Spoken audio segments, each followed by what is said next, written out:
ไทยเสาร์วันที่2เนาะวันที่2 พฤษภาคม 2568เปลี่ยนเดือนใหม่ละลงมือลงเงินละมันผ่านไปเร็วแล้วแต่ละมือ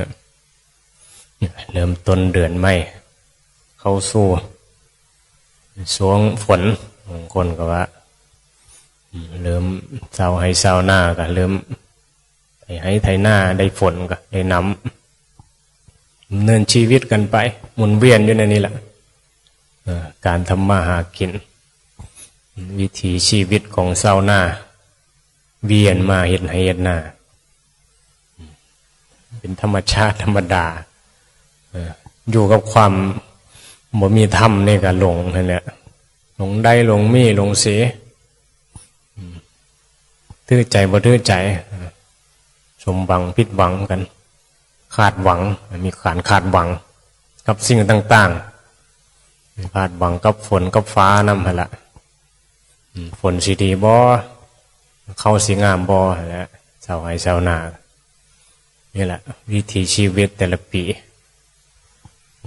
เฮาก็อยู่กับวิถีชีวิตนี่แหละเช้าให้เช้าหน้าเฮาเป็นบ่ชนบทคนความคิดจุดมุ่งหมายก็ความสุขได้เงินได้ทองได้เขาสมหวังในสิ่งที่คาดหวังนั่นแหละบอกว่าคนรวยคนในเมืองก็ต้องการสิ่งที่กระทบและมีความสุขได้เฮ็ดแล้วก็ต้องได้จังสิเฮ็ดคนก็เลยดิ้นรนหาทางหาอาชีพมีเฮ็ดแล้วมันได้หลายๆผู้อย่างน้อยสิได้หลายๆแห่กันแล้วมันบ่แห่กันปุ๊เฮ็ดอย่างได้หลายก็พากันเฮ็ดตามความคิดเห็นที่ว่าได้แล้วนั่นคือได้อย่างได้เงินเพื่อต้องการอย่างก็ได้ความสุขความปรารถนาของสัตว์โลกความสุขกับสิ่งต่างๆนั่นแหละนี่แหละ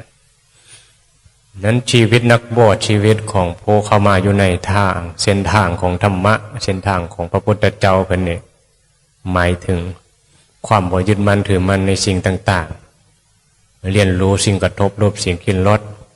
ที่เคยลุ่มหลงเคยสัมผัสแล้วก็มีความสุขเนี่ยคนอื่นว่าออกมาจากกามเพราะบวชก็หมายถึงออกจากกามออกจากความงุนหลง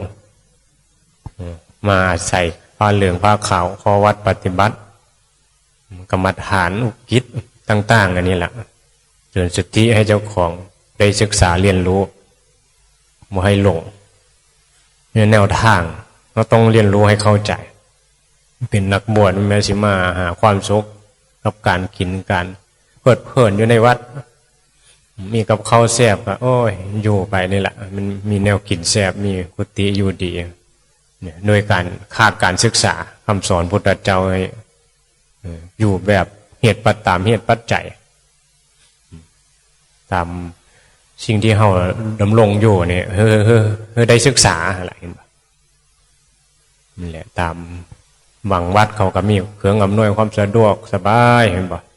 อยู่ในเมืองเฮาอยู่ในป่าเห็นป่ะวัดป่าก็อยู่ในป่าเครื่องมือในการใช้สอยมันก็บ่สะดวกสบายคือเขาขยายเสียงอันนี้ก็เสียงดังอ้อยเดี๋ยวนี้